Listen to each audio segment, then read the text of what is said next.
আল্লাহ তাআলা বলেন ওয়াইদা রাউ তিজারাতান আও লাহওয়ান ফাদ্দু ইলাইহা ওয়া তারাকুকা কায়মা।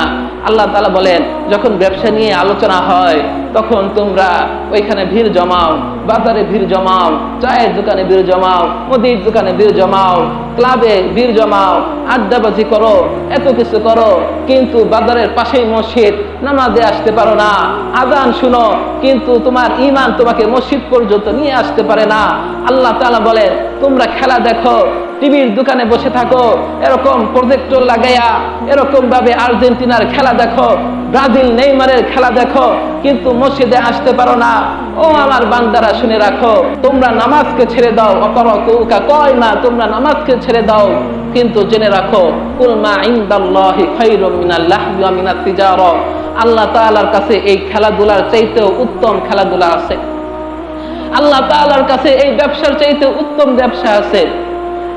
কুল মা ইনদাল্লাহি খায়রুম মিনাল লাহবি ওয়া মিনাত তিজারা আল্লাহু খায়রুর রাযিকিন।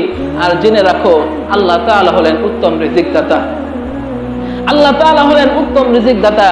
সুতরাং আমি আপনি শুধু দুনিয়ার সম্পদের পিছনেই ছুটি, রিজিকের পিছনেই ছুটি, পেটের চিন্তাই করি না। পেটের চিন্তা আপনাকে করতে হবে না।